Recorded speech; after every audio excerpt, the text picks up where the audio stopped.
said I'ma crush it. I'm Anthony Walker, world traveler and your host of Unsung, Pittsburgh's premier nonprofit online news magazine show. Today, we're putting new studio tech to use and staying out of the cold while we're at it. But while we're keeping warm, some don't have a place to do the same. That's why in this edition of Unsung, we take a tour of Sheperd's heart and see firsthand how this valuable safety net helps our community. We also hear from the playwright behind Breath and Imagination at City Theater. But first, let's check in with the latest happenings from our area nonprofits. On January 25th, 2013, the United States Department of Education released new guidance to schools and school systems throughout the nation that receive federal aid about the requirements of providing quality sports opportunities for students with disabilities. While the guidance does not actually make new laws, it does identify the responsibilities that schools and school systems have under Section 504 of the Rehabilitation Act.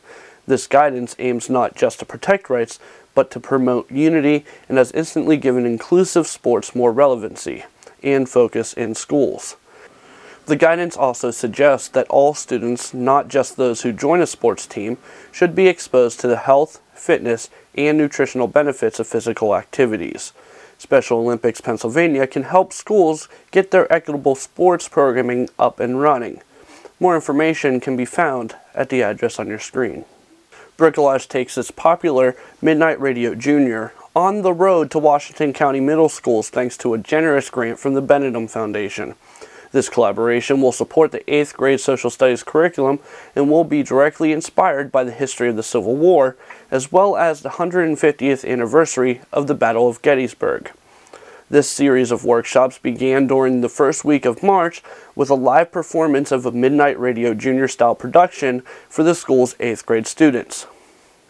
Every Tuesday, March 19th through May 7th, Bricolage will present a workshop that explores the diverse aspects of performing, from script writing and performing to audio technology and visual graphics.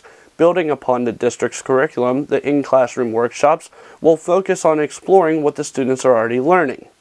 Jeffrey Carpenter, Bricolage's artistic director, and Tammy Dixon, Bricolage's producing artistic director, will lead the workshops while enlisting the help of special guest teaching artists. It's nice to know when you get lost, there's a Sheperd in the city to help you out.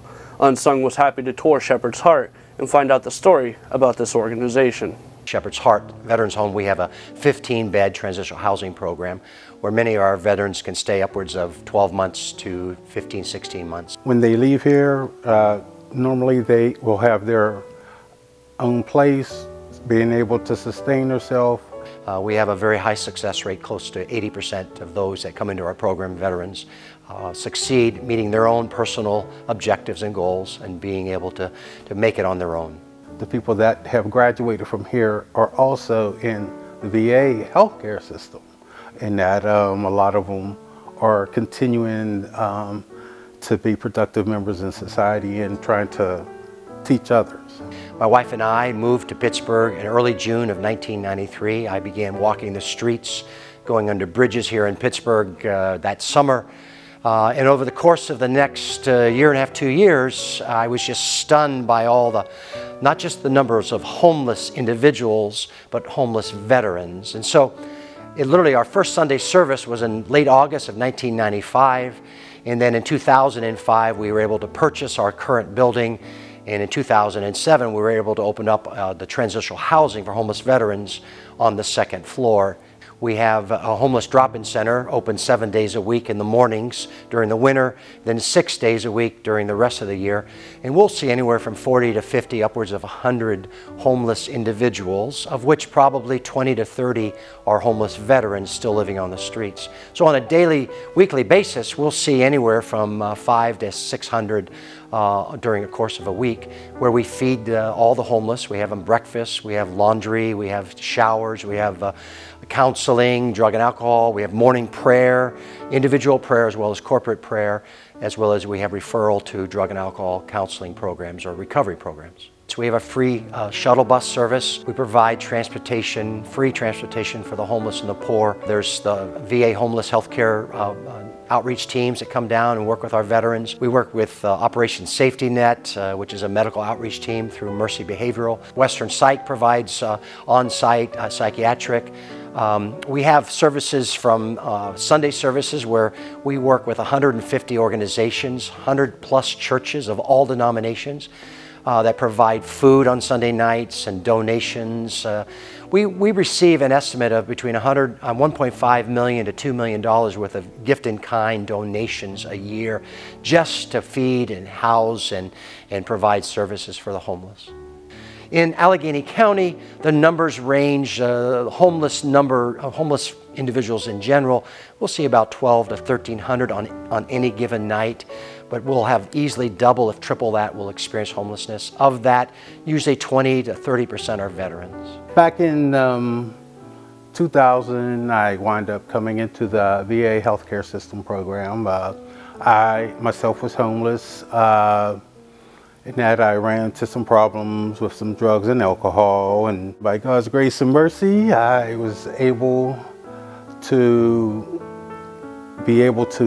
get a house, which I never thought that I would be able to do, through Pastor Mike.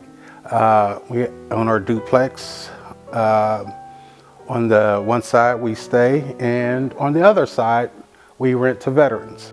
I just feel that the staff's here for us all the time, and me being by myself here in these one-man rooms, it just gives you a lot to think about, why you're here in the first place, how I sort of lost everything, and each day that I'm here, I get stronger.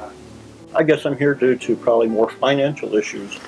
This place has been really great to give a relief in the stress that would probably come along with that, and a chance to, get your mind back together and, get pointed in the right direction. And because of the help here, I will be going to a job in about 1 week from now, and I also have an apartment that's with the help of the VA. I can move out and get my life going again. I mean, the people here are really nice to me. People that I'm getting better on computer, which is one of my weaknesses, and I feel do good here. I like going to church here. I got a Mennonite church I go to down in Swissville, and it's a good place for me right now because I'm weak in ways, and good place for me to get my strength back together. If Shepherd's Heart was not in existence, we would not have one of the very few early morning drop-in centers to help the homeless, the entire homeless population, 7 days a week. We would not have the severe weather shelter, one of the only two in Allegheny County.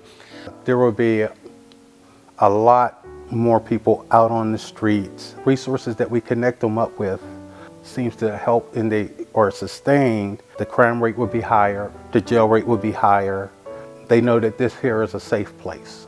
Our funding is provided in a vast number of different resources.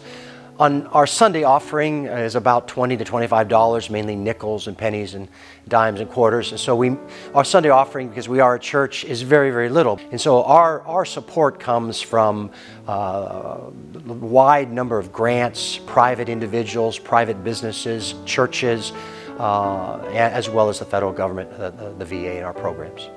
Shepherd's Heart, you could go to our website, www.shephart.org or shephart.com, either one, and it'll take you to our website that talks about our homeless veteran program as well as the larger program of what we do with Shepherd's Heart. You can give a donation, PayPal online, as well as it gives you an opportunity of all the things that we do. You can call the church office, 412-281-1305 to find out more information. Your church could be involved, or your community organization could be involved. The winter is still going on. The severe winter season for the program itself ended March 15th, but the severe weather is continuing. And so any donations for food, coffee, sugar, blankets, cold gear, could be donated to us, brought to us. That would be wonderful, just because the winter season is continuing to go on. Any donations you would give, we would be able to put away as resources in a storage for next fall also.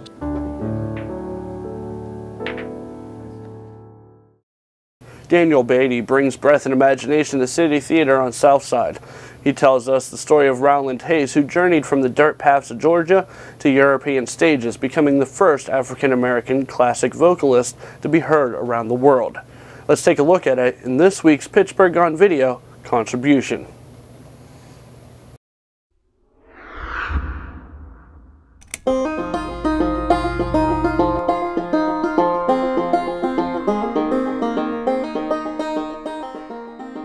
Breath and Imagination is the story of Roland Hayes, the first African-American classical vocalist of world renown. This man came from the community of his mother just post-slavery. He's the son of a slave who sang before kings and queens. And at the heart of it really is a love story between a mother and a son. I'm thrilled about the cast we have for Breath and Imagination. About 6 years ago, it was my mother's 60th birthday, and so I brought her into New York to see some plays. And one of the ones we saw was Dessa Rose that was playing at Lincoln Center. And in that cast was Keisha Lewis, who was singing a role in that show. And when she sang, she just had such heart and such passion. I felt it in my body, I felt it in my core, and I leaned over to my mother and I said, I'm going to write something for her. Pound and don't you tie, every round goes high and high. Keep your hand on the plow, hold on, hold on, hold on. And then we also needed an actor-singer who could really communicate the essence and the heart of Roland Hayes, who was a charismatic but really loving man with a real sensitivity in his singing. And I had heard Jubilant Sykes' CDs before and seen some recordings of his music. And so when we learned that he had some interest in the piece, I knew it was going to be perfect casting.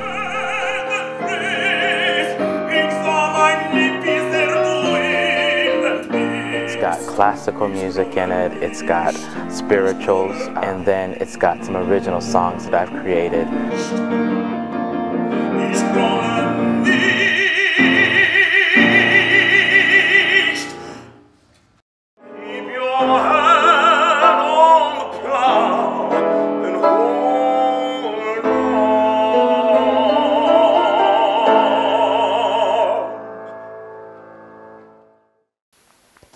On April 5th, as part of Unblurred, the Irma Freeman Center will open Safe Light, a father-son multimedia collaboration between Nick and Dennis Childers, exhibiting digital prints and an experimental video installation.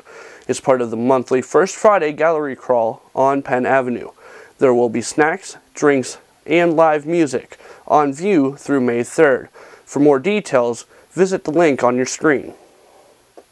For the first time in over a decade, Pittsburgh's wide-open mayoral primary puts us at a crossroads, at a critical point in our rebirth.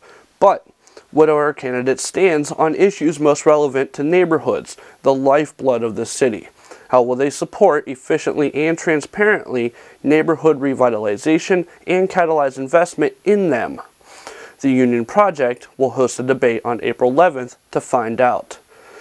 Candidates will be asked a series of questions, including the use of city funds and recourses, issues regarding transit, bike and pedestrian development, transparency in development, public safety, leadership, and more. For more information, please go to unionproject.org. You might have recognized story tags and Twitter handles after our stories. We invite you to continue the conversation by tagging the nonprofit or using the story tag on Twitter. You can also get in touch with us on Twitter at PGHOnVideo or hashtag UnsungPGH. As always, thanks for watching Unsung. Be sure to share it with your friends. You can check out our previous episodes and our Unsung Uncut series on PittsburghOnVideo.org. And hey, now we're on iTunes. We've had the video version on there for a while, but now you can get audio for on the go. Got a nonprofit you think is cool? Let us know why, and you might just find yourself on Unsung. You can email Christopher at whitlatchc@pghfdn.org. Remember, there's only one person in the world like you, and people can like you just the way you are. Happy birthday, Mr. Rogers. As always, I've been your host, Anthony Walker, reminding you to keep it awesome, Pittsburgh. We'll see you next time. So I said I'ma crush it. Call me the golden boy cause it shine whenever I touch it. Don't rush it, the flow comes naturally. Actually, the whole hood after me. Masterpiece, I outran a pace car.